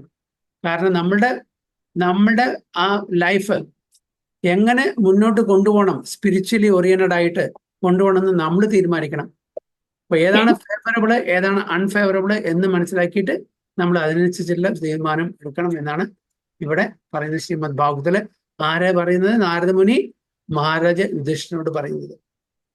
An ideal service for a householder is deity worship, either at home or in the temple. അപ്പോ ഒരു ഗൃഹസ്ഥാശ്രമത്തിൽ ജീവിക്കുന്ന ഒരു വ്യക്തിയെ സംബന്ധിച്ചോളം നമ്മുടെ സർവീസ് എന്തായിരിക്കണം? ഡെയിറ്റി വർഷിപ്പ്. ഓക്കെ. അപ്പൊ നമ്മുടെ വീട്ടില് ചെറിയൊരു സെറ്റപ്പ്, ഒരു ഓൾട്ടർ ഒക്കെ ഉണ്ടാക്കിയിട്ട് നമ്മൾ ഡെയിലി ഭഗവാന്റെ ആ രീതിയെല്ലാം ചെയ്യണം. അങ്ങനെ നമ്മള് ആ ഒരു ഭഗവാനുമായിട്ടുള്ള ഒരു ബന്ധം സ്ഥാപിക്കണം. അപ്പോൾ അത് നല്ല രീതിയിൽ ചെയ്യണമെന്നുണ്ടെങ്കിൽ, അപ്പൊ ഈ ഡെയിറ്റി വർഷിപ്പ് നന്നായിട്ട് ചെയ്യുകയാണെങ്കിൽ നമ്മളുടെ ചാൻഡിങ്ങിന്റെ ആ ഒരു ക്വാളിറ്റിയും ഇൻക്രീസ് ആവും. അപ്പൊ ഇതെല്ലാം സബ്സിഡിയറിയാണ്. നമ്മളുടെ ചാൻഡിങ്ങിന്റെ ക്വാളിറ്റി ഇമ്പ്രൂവ് ചെയ്യാൻ വേണ്ടിയിട്ടുള്ള ബാക്കിയുള്ള സബ്സിഡിയറി ആയിട്ടുള്ള ഡിവോഷണൽ ആക്ടിവിറ്റീസ്, ഭഗവത്ഗീത വായിക്കുന്നു, ഭാഗവതം വായിക്കുന്നു, സത്സംഗം ചെയ്യുന്നു, ഇതൊക്കെ നമ്മൾ ചെയ്യുമ്പോൾ നമ്മളുടെ quality of chanting should increase. Okay. നമ്മള് തമോ ഗുണത്തിൽ നിന്ന് രജോഗുണത്തിലേക്കും രജോഗുണത്തിൽ നിന്ന് സത്വഗുണത്തിലേക്കും പോകണം, അല്ലേ? അപ്പൊ ഞാൻ പറഞ്ഞില്ലേ, നാമാപരാധത്തിൽ നിന്ന് നാമാഭാസത്തിലേക്കും നാമാഭാസത്തിൽ ശുദ്ധനാമത്തിലേക്കും പോകണമെന്നുണ്ടെങ്കിൽ ഡിവോട്ടീസ് അസോസിയേഷൻ വേണം. അപ്പൊ deity worship, reading of Bhagavatam, Bhagavad Gita, association of devotees, ഇതെല്ലാം നമ്മളെ അതിന് സഹായിക്കുന്നു. അപ്പൊ ഇതാണ് ഇവിടെ പറയുന്നത്. സോ ഒരു ഗൃഹസ്ഥാശ്രമം ഫോളോ ചെയ്യുന്ന ഒരാളെ ഒരു ഭക്തിയുത സേവനത്തിനെങ്കിൽ ഡെയിറ്റി വർഷിപ്പ് ചെയ്യണം.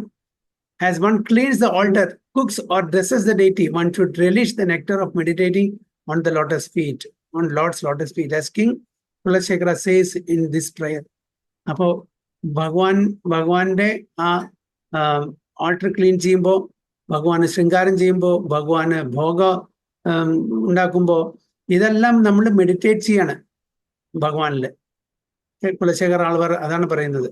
To be effective, worship must never be done in a time-serving mood. Sometimes Mayavadis appear to worship deities as the Vaishnavas do, but there is a world of difference, because Mayavadis do not think that the Supreme Lord is a perpetual object of devotion. അപ്പം മായാവാദ philosophy follow ചെയ്യുന്ന ആൾക്കാരും വൈഷ്ണവിസം, അതായത് പേഴ്സണലിസം follow ചെയ്യുന്ന ആൾക്കാരും ചെയ്യുന്ന കാര്യങ്ങളെല്ലാം ഒരേപോലെ തോന്നുമെങ്കിലും there is a world of difference ആണ് പറയുന്നത്. Worlds of gulf of difference രണ്ടിലും. കാരണം എന്താണ്?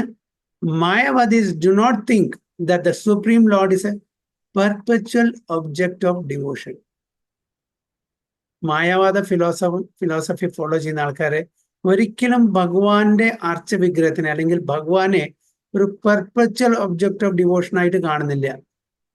നമ്മളെ സംബന്ധിച്ചോളം, അതായത് പേഴ്സണൽ ഫിലോസഫി ഫോളോ ചെയ്യുന്ന ആൾക്കാരെ സംബന്ധിച്ച് നമ്മളുടെ മീൻസും ഗോളും ഒന്നാണ്. ഓക്കെ. നമ്മളെ ഭഗവാനെ ഇപ്പൊ സേവിക്കുന്നു, ആ ഭഗവാനെ കിട്ടുക എന്നുള്ള നമ്മുടെ ഗോൾ, രണ്ടും ഒന്നാണ്. നേരെ മറിച്ച് മായാവാദ ഫിലോസഫി ഫോളോ ചെയ്യുന്ന ആൾക്കാർക്ക് മീൻസ് മാത്രമേ ഉള്ളൂ, ഗോൾ അതല്ല. അപ്പൊ ഗോള് കിട്ടിക്കഴിഞ്ഞാൽ അവരിത് വിടും. അപ്പൊ അവരുടെ ഗോൾ, അവരെന്ത് ലക്ഷ്യത്തിലാണോ അവർ ചെയ്യുന്നത്, അത് എത്തിക്കഴിഞ്ഞാൽ അവർക്ക് ആ വഴി അവർ മറന്നു. നമുക്ക് ആ വഴിയും നമ്മുടെ ലക്ഷ്യം ഒന്നാണ്. പേഴ്സണലിസ്റ്റിന് ഇമ്പേഴ്സണലിസ്റ്റ് രണ്ടാണ്. അതാണ് ഇവിടെ പ്രഭുപാദ പറയുന്നത്. Mayavadis do not think that the Supreme Lord is a perpetual object of, perpetual means eternal. അപ്പൊ ഭഗവാൻ കിട്ടുക എന്നുള്ള നമ്മളുടെ ലക്ഷ്യം. അതിനു വേണ്ടിയിട്ട് നമ്മൾ ഭക്തിയുത സേവനം ചെയ്യുന്നത്. പക്ഷെ മായാവാദി ഫിലോസഫി ഫോളോ ചെയ്യുന്ന ആൾക്കാരെ അവരുടെ വഴി, ഓക്കെ, അവരുടെ മീൻസ്, ഡിവോഷൻ സർവീസ് ആണ്. പക്ഷെ എന്താണ്? Not to get the supreme lord as a person, to get the സായുജ്യ മുക്തി, to become god, to be merged in the effulgence of the Lord. ഇതാണ്. അപ്പൊ രണ്ടും വ്യത്യാസമുണ്ട്. മീൻസും ഗോളും തമ്മിലുള്ള വ്യത്യാസമാണ് ഇവിടെ പ്രഭുപാദ ഡിവോട്ടീസ് ഈ പർപ്പോട്ടിൽ വളരെ ക്ലിയർ ആയിട്ട് പറയുന്നത്. Rather, they think that deity worship may help one develop a meditative mood, which will eventually lead one to realize that the Lord himself is illusion. അപ്പോൾ നമ്മൾ അതൊരു മെഡിറ്റേറ്റ് ചെയ്യാനുള്ള ഒരു ഉപാധി മാത്രമായിട്ടാണ് കാണുന്നത്. ഭഗവാന്റെ അർച്ചവിഗ്രഹം ഒരു ഉപാധി മാത്രമാണ്. പിന്നീട് ആ ഉപാധി നമുക്ക് ലക്ഷ്യത്തിലെത്തി കഴിഞ്ഞാൽ ഉപാധി ആവശ്യമില്ല. അപ്പൊ അതുകൊണ്ടാണ് പല impersonal school of thoughts follow ചെയ്യുന്ന ആൾക്കാരെ കാണിച്ച വോയിഡിൽ നമുക്ക് കോൺസെൻട്രേറ്റ് ചെയ്യാൻ പറ്റില്ല, ഫോക്കസ് ചെയ്യാൻ പറ്റില്ല. അപ്പൊ ഒരു ഫ്ലെയിം ഓഫ് ലാമ്പോ ഒരു ഡോട്ടോ ഒരു ബിന്ദു എന്തെങ്കിലും അതിൽ കോൺസെൻട്രേറ്റ് ചെയ്യാൻ പറയും. സോ വോയിഡിൽ നമുക്ക് കോൺസെൻട്രേറ്റ് ചെയ്യാൻ പറ്റില്ല. അപ്പൊ അതുകൊണ്ട് just as a medium to focus on something, അപ്പൊ അങ്ങനെ ഒരു ഉപാധി മാത്രം വയ്ക്കുന്നത്. അതിപ്പോ അതേപോലെ തന്നെ ഈ ഭഗവാന്റെ അർച്ചവിഗ്രഹം അവർക്കൊരു ഉപാധി മാത്രമാണ്. അവർക്ക് അവരെ ലക്ഷ്യമെത്തി കഴിഞ്ഞാൽ പിന്നെ അതിന്റെ ആവശ്യമില്ല എന്ന് പറയുന്നത്. Rather, they think that the deity worship may help one develop a meditative mood, which will eventually lead one to realize that the Lord himself is illusion. And Lord himself is illusion പറഞ്ഞാൽ ഭഗവാന്റെ ആ രൂപം ഒരു illusion ആണ്. ഭഗവാൻ അങ്ങനെ രൂപമില്ല, ഭഗവാൻ ശക്തിയാണ്. ആ ഒരു ആസ്പെക്റ്റിൽ അവരെത്തുകയാണ്. നമുക്ക് എന്താ അറിയാം, ഭഗവാൻ എന്നുള്ള രൂപമാണ്, അതാണ് അൾട്ടിമേറ്റ്. ബാക്കിയെല്ലാം ഭഗവാന്റെ ശക്തിയാണ്. അപ്പൊ ശക്തിമാൻ ശക്തി, ശക്തിമാൻ ഇല്ലെങ്കിൽ ശക്തിയില്ല, ശക്തി ഇല്ലെങ്കിൽ ശക്തിമാനുമില്ല. രണ്ടും ഇന്റർ റിലേറ്റഡ് ആണ്. അപ്പോൾ മായാവാദ ഫിലോസഫി എന്ന് പറഞ്ഞാൽ Shakti is ultimate, Shaktiman is a temporary product of Shakti.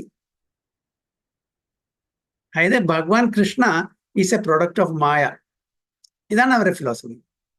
Krishna is there, അവർ ഉപാസിക്കുന്നുണ്ട്. ഓക്കെ, അവസാനം ആ ഉപാസനയുടെ ആ റിസൾട്ട് എത്തിക്കഴിഞ്ഞാൽ Krishna which is a temporary manifestation is not necessary anymore എന്നാണ് അവരുടെ വാദം. പക്ഷെ നമ്മള് ഭഗവാന്റെ നാമവും ഭഗവാനും തമ്മിൽ യാതൊരു വ്യത്യാസമില്ല. ഭഗവാന്റെ നാമം ചെല്ലുന്നത് ആ ഭഗവാനെ നമുക്ക് കിട്ടാൻ വേണ്ടിയിട്ടാണ്, ഭഗവാനെ നിത്യമായിട്ടുള്ള സേവനത്തിൽ എത്തിപ്പെടാൻ വേണ്ടിയിട്ടാണ് നമ്മുടെ ഇതാണ് അത് പറഞ്ഞ വേൾഡ് ഓഫ് ഡിഫറൻസ്. രണ്ടുപേരും ഒരേ കാര്യങ്ങൾ ചെയ്യുന്നു. പുറമേ നിൽക്കുന്ന ആൾക്കാരെ നമ്മളും മാരുതി ചെയ്യുന്നു, അവരും മാരുതി ചെയ്യുന്നു. പക്ഷെ രണ്ടുപേരുടെയും ഗോൾ ഡിഫറെന്റ് ആണ്, രണ്ടുപേരുടെയും അപ്രോച്ച് ഡിഫറെന്റ് ആണ്. അതാണ് ഇവിടെ പറയുന്നത് there is a world of difference എന്ന് പറയുന്നത്.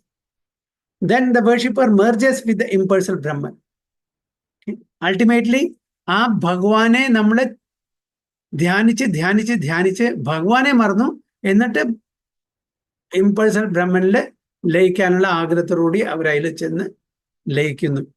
അപ്പോൾ ആ മീൻസ്, ആ ഉപാധി, ഭഗവാന്റെ അർച്ചവിഗ്രഹത്തിലെ അല്ലെങ്കിൽ ഭഗവാന്റെ നാമത്തിലുള്ള ആ ഉപാധിയെ നമ്മൾ മറന്ന് ഭഗവാന്റെ ശക്തിയിൽ ലയിച്ച് നമ്മളുടെ ആ ഇൻഡിവിജ്വാലിറ്റി അല്ലെങ്കിൽ അസ്തിത്വം മറന്ന് ജീവിക്കാനാണ് അവർ ആഗ്രഹിക്കുന്നത്. Neither the Supreme Lord nor his pure devotee ever accepts this kind of time-serving bhakti. അപ്പോ ഭഗവാനും ഇത് അക്സെപ്റ്റ് ചെയ്യുന്നില്ല, ഭഗവാന്റെ ഭക്തന്മാരും ഈ ഫിലോസഫി അക്സെപ്റ്റ് ചെയ്യില്ല എന്നാണ് പറയുന്നത്. അപ്പോൾ ഇതാണ് ദ്വൈതം അദ്വൈതം തമ്മിലുള്ള ബേസിക് ഡിഫറൻസ്. ഇതാണ് ഈ പർപ്പട്ടിൽ കൂടെ നമുക്ക് മനസ്സിലാക്കാൻ പറ്റുന്നത്. Shrimad Bhagavatam and all the spiritual masters in disciplic succession warn us never to consider deity worship to be idol worship. അപ്പോൾ ഇത് വളരെ ക്ലിയർ ആയിട്ട് മനസ്സിലാക്കണം. ഐഡൽ വർഷിപ്പും ഡെയിറ്റി വർഷിപ്പും ഒന്നല്ല. പല ആൾക്കാരും നമ്മളോട് പറയാണ് നിങ്ങൾ ഐഡൽ അല്ലേ വർഷിപ്പ് ചെയ്യുന്ന. അല്ല, ഐഡൽ ഈസ് എ സ്റ്റാച്യു. നമ്മളതൊരു ഷോ കേസിൽ വയ്ക്കുന്നതാണ് ഭംഗിക്ക് വേണ്ടിയിട്ട്, അല്ലേ, ഒരു ഡെക്കറേഷന് വേണ്ടിയിട്ട്. അത് ആരുടെ വേണമെങ്കിൽ ഇതായിരിക്കാം, ഭഗവാന്റെ ആയിരിക്കാം, അല്ലെങ്കിൽ വല്ല ഹൈ മെറ്റീരിയൽ പേഴ്സണാലിറ്റീസിൻ്റെ ആയിരിക്കാം, എന്തിൻ്റെ ആയിരിക്കാം. അതൊക്കെ ഒരു ഡെക്കറേഷന് വേണ്ടിയിട്ട്, നമ്മുടെ അലങ്കാരത്തിന് വേണ്ടി ഷോ കേസിൽ വയ്ക്കുന്നത്. But deity is not that. Deity is non different from the supreme lord. Deity നമ്മളുടെ ശാസ്ത്രപ്രകാരം ഭഗവാനെ അതിൽ ആവാഹിച്ച് ഇരുത്തിരിക്കുകയാണ്. അപ്പോൾ ആ ഡെയിറ്റി അത് കല്ലുകൊണ്ടായിക്കോട്ടെ, മരം കൊണ്ടായിക്കോട്ടെ, മാർബിൾ കൊണ്ടായിക്കോട്ടെ, ലോഹം കൊണ്ടായിക്കോട്ടെ, പെയിന്റ് കൊണ്ടായിക്കോട്ടെ, എന്തുകൊണ്ടായിക്കോട്ടെ. അപ്പോൾ ആ ഡേറ്റി ഭഗവാനും തമ്മിൽ യാതൊരു അന്തരമില്ല. കാരണം ആ ഡേറ്റിയില് ഭഗവാൻ സന്നിഹിതനാണ്. അപ്പൊ അതുകൊണ്ട് നമ്മൾ ഒരിക്കലും നമ്മളുടെ ഡേറ്റി ആൻഡ് ഐഡൽ അതിന്റെ ഡിഫറൻസ് മനസ്സിലാക്കണം. ഒരിക്കലും അത് സെയിം ആയിട്ട് കാണാൻ പാടില്ല. Deity worship is not idol worship. അർച്ച വിഗ്രഹം അതില് ഭഗവാനെ ആവാഹിച്ചിട്ട് അതില് ഭഗവാൻ സന്നിഹിതനായിട്ടുണ്ട്, പ്രവേശിച്ചിട്ടുണ്ട്. ഭഗവാനും ആ ഡേറ്റിയും തമ്മിൽ യാതൊരു വ്യത്യാസം. പ്രതിമാനഹി തുമി സാക്ഷാൽ ബ്രജേന്ദ്രനന്ദൻ എന്ന് പറയുന്നു. പ്രതിമയല്ല, സാക്ഷാൽ ബ്രജേന്ദ്രനന്ദൻ. നമ്മൾ നേരത്തെ പറഞ്ഞ പോലെ ചൈതന്യ മഹാപ്രഭു ഇദ്ദേഹത്തിന് എന്താണ് ഹൃദയ ചൈതന്യ ഗവർണന്തായിന്റെ 2 ഡേറ്റീസ് ഉണ്ടാക്കി കൊടുത്തു. എന്നിട്ട് ഹൃദയ ചൈതന്യോട് പറഞ്ഞു, ഈ ഡേറ്റിയും ഞങ്ങൾ തമ്മിൽ യാതൊരു വ്യത്യാസമില്ല. So you can worship these deities as good as you are worshipping us personally. അപ്പോൾ ഹൃദയ ചൈതന്യം പറഞ്ഞു, ഓക്കെ, അങ്ങനെയാണെങ്കിൽ ഡേറ്റീസും നിങ്ങൾ രണ്ടുപേരും തമ്മിൽ വ്യത്യാസം ഉണ്ടെങ്കിൽ ഡേറ്റീസ് അല്ല, നിങ്ങൾ ഇവിടെ നിന്നുള്ള ഡേറ്റീസ് പൊക്കോട്ടെ. നിങ്ങൾ രണ്ടുപേരും ചൈതന്യ മഹാപ്രഭുവും നിത്യാനന്ദ പ്രഭുവും ഇവിടെ നിന്നോളൂ. ഡേറ്റീസ് വ്യത്യാസമല്ല, അപ്പോൾ അവർ പൊക്കോട്ടെ. അപ്പൊ ചൈതന്യ മഹാപ്രഭു നിത്യാനന്ദ പ്രഭു പറഞ്ഞു, ഓക്കെ, ഞങ്ങൾ ഇവിടെ നിൽക്കാം. ഡേറ്റീസ് പോയി. അപ്പോൾ ഇവർ ഡേറ്റീസ് പോയപ്പോ ഈ ചൈതന്യ മഹാപ്രഭു നിത്യാനന്ദ പ്രഭു ഡേറ്റീസായി. അപ്പൊ ഹൃദയ ചൈതന്യം നോക്കി വേണ്ട, അവര് തിരിച്ചു വരട്ടെ, നിങ്ങൾ പൊക്കോളൂ. അപ്പൊ അവര് തിരിച്ചു വരുന്നു. ഗവർണത്തായി തിരിച്ചു വന്നു. എന്നിട്ട് ഡേറ്റീസ് ഇവിടെ ഉണ്ടായിരുന്ന ഡേറ്റീസ് നടന്നുപോയി. അപ്പോൾ അവർ തിരിച്ചു വന്നപ്പോൾ ഇത് ഡേറ്റീസായി. അങ്ങനെ 3-4 പ്രാവശ്യം അങ്ങോട്ടും ഇങ്ങോട്ടും ഏതാ ശരിക്കും ഡേറ്റി, ഏതാണ് ഗവർണത്തെ മനസ്സിലാവുന്നില്ല. അപ്പൊ അവസാനം അവിടെ അടിവറ വെച്ചു. രണ്ടും യാതൊരു വ്യത്യാസമില്ല. ഓക്കെ, അതായത് അർച്ച വിഗ്രഹവും ഡേറ്റീസ് അവര് സ്വന്തം ഹൃദയത്തിൽ നിന്ന് എടുത്ത് കൊടുത്താണ് ഈ ഡേറ്റീസ്. ഹൃദയ ചൈതന്യ ആണ്, ഹൃദയ ചൈതന്യ എന്ന് പേരും പറഞ്ഞു. അപ്പൊ അവർ രണ്ടായ ഡേറ്റീസും അമ്പലത്തിലെ ഡേറ്റീസും ഭഗവാനും തമ്മിൽ യാതൊരു വ്യത്യാസം ഇല്ല എന്ന് പറയും. അതുകൊണ്ടാണ് നമ്മൾ അംബിക കല്ലയിൽ പോയി, ഞാൻ കഴിഞ്ഞ പ്രാവശ്യം പറഞ്ഞില്ലേ, അംബിക കല്ലയിലാണ് ഇടയ്ക്കിടയ്ക്ക് അടയ്ക്കുന്നത്. കാണിച്ചാൽ എവിടെ കീർത്തനുണ്ടോ അവർ രണ്ടുപേരും ചാടി ഇറങ്ങി വന്ന് കീർത്തനിൽ പങ്കെടുക്കും. അപ്പൊ ഭക്തന്മാരുടെ സങ്കീർത്തനം എവിടെയുണ്ടോ, പിന്നെ അവസാനം തിരിച്ചു പോയിട്ടില്ലെങ്കിൽ വിചാരിച്ചിട്ട് പെട്ടെന്ന് ഓടിപ്പോകാൻ പാടില്ല പറഞ്ഞിട്ട് ദർശനം, ഒരു ജലക് ദർശനം കൊടുക്കും, ഗ്ലിംസ്. അത് കഴിഞ്ഞാൽ ഉടനെ മറിക്കും. അത് കഴിഞ്ഞാൽ വീണ്ടും തുറക്കും. അത് കഴിഞ്ഞാൽ വീണ്ടും അടയ്ക്കും. അങ്ങനെ അടച്ചും തുറന്നുകൊണ്ടേയിരിക്കും. കാണിച്ചാൽ ഡേറ്റീസ് അവിടുന്ന് ഓടിപ്പോകാൻ പാടില്ല. ഒരു പ്രാവശ്യം അങ്ങനെ ചെയ്തു. അതേപോലെ ബാങ്കെ ബിഹാരി ടെമ്പിളില് അവിടെയും തന്നെ ഇതന്നെ പ്രശ്നം. ഭഗവാൻ അവിടുന്ന് ഓടിപ്പോവും. അപ്പൊ നമ്മൾ വിചാരിക്കുന്നു ഡേറ്റി ഒരു കല്ലാണ്, അല്ലെങ്കിൽ ഒരു മാർബിളാണ്, അല്ലെങ്കിൽ ഒരു ലോഹമാണ്. അല്ല, ഡേറ്റിയില് ഭക്തന് ആ ഭക്തി ഉണ്ടെങ്കിൽ ഡേറ്റിയില് ഭഗവാൻ അവിടെ ഉണ്ടായിരിക്കും. ഭക്തി വേണം. ഭക്തി ഇല്ല, അവിടെ നമ്മൾ ഭഗവാനെ നോക്കുന്നില്ല, ഭഗവാനെ സേവിക്കുന്നില്ലെങ്കിൽ ഭഗവാൻ ഡേറ്റിൽ നിന്ന് ഇറങ്ങിപ്പോകും. അത് വേറെ കാര്യം. ഭക്തി ഉണ്ടോ, ഡേറ്റിയിൽ ഭഗവാൻ ഉണ്ടായിരിക്കും. So the Archa Vigraha is not a symbolic creation, but is Krishna himself appearing in a form of metal, stone, wood, etc. to facilitate devotional exchanges with his devotees. അതിനു വേണ്ടിയിട്ടാണ് അർച്ച വിഗ്രഹം. കാരണം നമുക്ക് ദിവ്യ ചക്ഷു ഇല്ല. എസ്പെഷ്യലി കലിയുഗത്തില് നമുക്ക് എന്തിന് സാധാരണത്തെ മെറ്റീരിയൽ ഒബ്ജക്ട്സ് കാണാനുള്ള കഴിവില്ല നമ്മുടെ ഈ മാംസചക്ഷു കൊണ്ട്. എന്നിട്ടാണോ ഭഗവാനെ കാണുക, അല്ലേ? പലതും നമ്മുടെ മുമ്പിലിട്ട് നമുക്ക് കാണാനുള്ള കഴിവില്ല നമ്മുടെ നേത്രങ്ങൾക്ക്. അപ്പോ ഭഗവാനെ കാണാനുള്ള ദിവ്യചക്ഷു നമുക്ക് തന്നിട്ടില്ല. അതുകൊണ്ട് ഭഗവാൻ ഒരു ഫെസിലിറ്റി തന്നാണ് അർച്ച വിഗ്രഹത്തില് അതിൻ്റെ ആ ഭഗവാന്റെ സാന്നിധ്യം നമുക്ക് കിട്ടുന്നു. അതാണ് ചെയ്യുന്നത്. To facilitate devotional exchanges with his devotees. One of the great blessings of deity worship is that it provides us with a concrete image to meditate on. അപ്പൊ നമുക്ക് സ്വയം ഭഗവാനെ നമുക്ക് മെഡിറ്റേറ്റ് ചെയ്യാൻ പറ്റില്ല. ഭഗവാന്റെ അർച്ച വിഗ്രഹത്തില് മെഡിറ്റേറ്റ് ചെയ്യാനുള്ള ഒരു ഫെസിലിറ്റി നമുക്ക് തരുകയാണ് ഭഗവാൻ ചെയ്യുന്നത്. അതാണ് ഡെയിറ്റി worship. Thus, deity worship in conjunction with descriptions of the Lord found in authorized shastras like Srimad Bhagavatam enables the devotee easily to absorb his mind in the form of the Lord. അപ്പോൾ നമ്മുടെ ശാസ്ത്രങ്ങളിൽ പ്രതിപാദിച്ച പോലെ ഭാഗവതത്തിലും മറ്റുള്ള ഗ്രന്ഥങ്ങളിലും എങ്ങനെയാണ് ഡെയിറ്റി carve ചെയ്യേണ്ടത്, എന്താണ് ഈ അനുഷ്ഠാനങ്ങള്, എന്താണ് ഈ ആചാരങ്ങള്, എങ്ങനെ എന്താണ് ഫീച്ചേഴ്സ് ഭഗവാന്റെ ഡെയിറ്റിയുടെ, ഇതെല്ലാം അത് പ്രകാരം ഡെയിറ്റി കാർവ് ചെയ്തിട്ട് അതിന്റെ അനുഷ്ഠാന പ്രകാരം ആചാരപ്രകാരം നമ്മുടെ ചെയ്തിട്ട് ഭഗവാനെ ആവഹിച്ചിട്ട് നിത്യേന ഭഗവാനെ സേവിക്കുകയാണെങ്കിൽ നമുക്ക് എക്സ്ചേഞ്ച് ഓഫ് ലവിങ് എക്സ്ചേഞ്ച് നമുക്ക് നടത്താൻ പറ്റും ഡിവോട്ടീസ് തമ്മിലുള്ളത്. Here are just 2 of the many descriptions of the lord's form found in Bhagavatam. ഭാഗവതത്തില് കൊടുത്തുള്ള 2 ഉദാഹരണങ്ങളാണ് ഇവിടെ പറയുന്നത്. His lotus feet are placed over the holes of the lotus-like hearts of great mystics. അതായത് ഭഗവാന്റെ പാതാരവിന്ദം എവിടെയാണ്?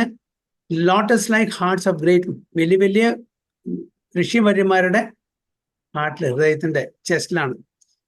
Thus, deity worship on his chest is the Kaustubha gel. Okay, ഭഗവാന്റെ ചെസ്റ്റിൽ എന്താണ്?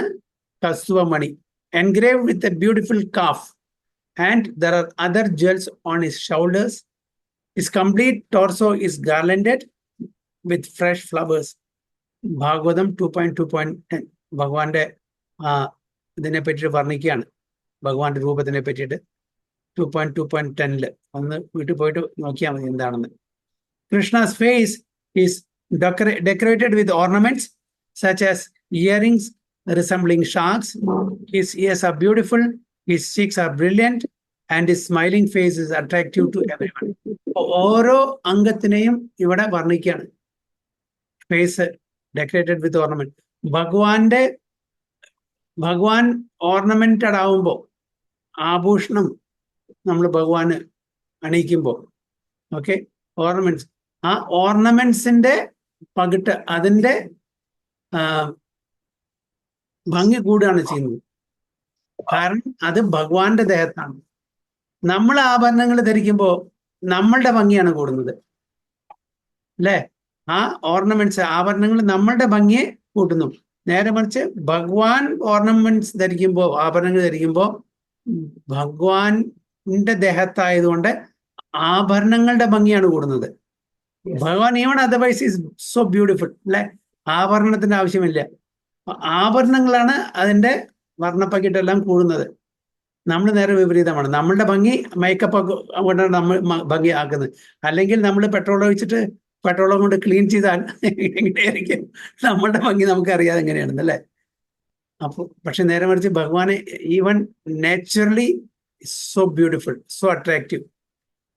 പിന്നീട് ക്ലാസ്സിൽ പറയുന്നത് ഭീഷ്മ പിതാമഹൻ ഭഗവാനെ കാണുന്നത് ആ യുദ്ധകളത്തിലെ complete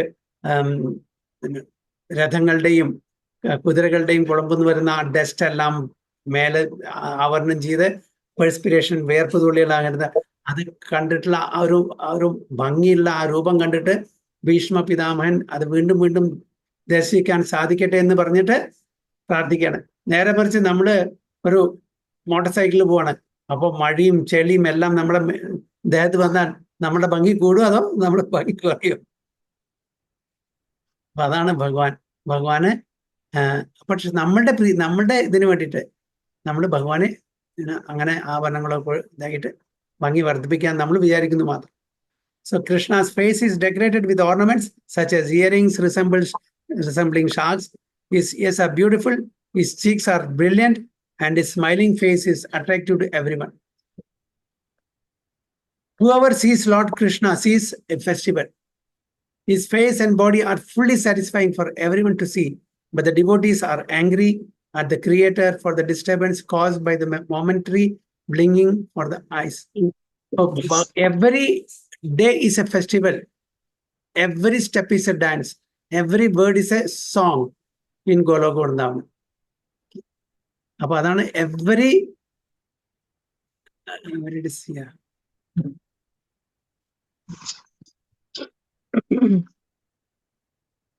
Yeah. Whoever sees Lord Krishna സീസ് എ ഫെസ്റ്റിവൽ. എല്ലാം ഒരു ആഘോഷമാണ് അവിടെ, ഫെസ്റ്റിവലാണ്, festival for the mind. Okay, ഇവിടെ ഗോപികമാര് പറയുന്നുണ്ട്, ഭാഗവതത്തിന് 9.24.65 അതാണ് പറയുന്നത്. ഗോപികമാര് 10ാമത്തെ ചാപ്റ്ററിൽ 10ാമത്തെ കാൻഡോയിൽ 31ാമത്തെ അധ്യായത്തിൽ പറയുന്നുണ്ട്. അതതി അതായത് 15ാമത്തെ അല്ലെ 15ാമത്തെ ശ്ലോകം അല്ലെ, അതിൽ പറയുന്നത് ഗോപികമാര് പറയുന്നത് ഈ ക്രിയേറ്റർ, ഈ ബ്രഹ്മാവ് പരമവിഡ്ഢിയാണ്. 4 തലയുണ്ടായിട്ട് പറഞ്ഞിട്ട് കാര്യമില്ല, ബുദ്ധിയില്ല. കാരണം ഞങ്ങളെ മുഴുവൻ ദിവസം ഭഗവാൻ അവിടെ പശുക്കളെ മേയ്ക്കാൻ വേണ്ടി പോകുന്നു. വൈകുന്നേരം വരുമ്പോൾ കുറച്ച് നേരം കിട്ടുന്നുള്ളൂ. ആ ഭഗവാനെ കണ്ടിന്യൂസ് ആയിട്ട് ഞങ്ങൾക്ക് ആ ഭഗവാന്റെ ആ ഒരു രൂപത്തിനെ ആസ്വദിക്കണം. അതിന്റെ ആ നെക്ടറിനെ ഞങ്ങൾ ആനന്ദിച്ച് ടേസ്റ്റ് ചെയ്യണം എന്നുള്ള ആഗ്രഹത്തോട് ഞങ്ങൾ കാത്തു നിൽക്കുമ്പോൾ അതിൻ്റെ ഇടയിൽ കാണാൻ പറ്റുന്നില്ല. കണ്ണുകള് അടയ്ക്കുന്നു തുറക്കുന്നു, ബ്ലിങ്കിങ് ഓഫ് ദ ഐസ്. എന്തിനാണ് ഈ കൺപോളകൾ ഉണ്ടാക്കിയിരിക്കുന്നത്? ഞങ്ങൾക്ക് അത് ഒരു വിഘ്നമായിട്ട് തീരുന്നു, ഭഗവാനെ കോൺസ്റ്റന്റ് കാണാൻ പറ്റുന്നില്ല. അപ്പോൾ ഈ ക്രിയേറ്റർ, ഈ ബ്രഹ്മാവിന് ശരിക്കും ബുദ്ധിയില്ല. അങ്ങനത്തെ ഒരു ബ്രഹ്മാവാണ് ഈ ഭഗവാന് കൺപോള് കൊടുത്തിരിക്കുന്നത്, അല്ല നമുക്ക് കൺപോള് തന്നിരിക്കുന്നത്. ഭഗവാനെ കാണാനുള്ള ഒരു ഡിസ്റ്റർബൻസ് അവിടെ ക്രിയേറ്റ് ചെയ്യുന്നു എന്നാണ് പറയുന്നത്. അപ്പൊ അതന്നെയാണ് ഇവിടെ ഭാഗവതത്തിൽ 9.24.65 പറയുന്നത്. Whoever sees Lord Krishna sees a festival. His face and body are fully satisfying for everyone to see, but the devotees are angry at the creator. ഭക്തന്മാര് ആ ക്രിയേറ്റർ ആണ് ബ്രഹ്മാവ്. For the disturbance caused by the momentary blinking of their eyes. അങ്ങനെ അണിഞ്ഞും തുറന്നുകൊണ്ടിരിക്കുന്നില്ലേ, അപ്പൊ നമുക്ക് ആ ഒരു fraction of second നമുക്ക് ഭഗവാനെ കാണാൻ പറ്റുന്നില്ല. It's a disturbance for us. So what sort of creator is he? Is a foolish creator എന്ന് ഈവൻ ഗോപികമാരും പറയുന്നത്. അപ്പൊ അത്രയും ഒരു അറ്റാച്ച്മെന്റ് ആണ് ഭഗവാനോട്. ഹരേ കൃഷ്ണ. ഇതാണ് കുലശേഖർ ആൾവാറിന്റെ ആ ഒരു total absorption in the beauty, in the limbs of the Supreme Lord. Hare Krishna. Vancha kalpatarubhyasya kripa sindhubhyev cha patitanam pavanebhyo vaishnavebhyo namo. Ananta Kodi Vaishnavi ki jai, Srila Prabhupada ki jai, Guru Maharaj ki jai. I hope Premanande. Hare Krishna.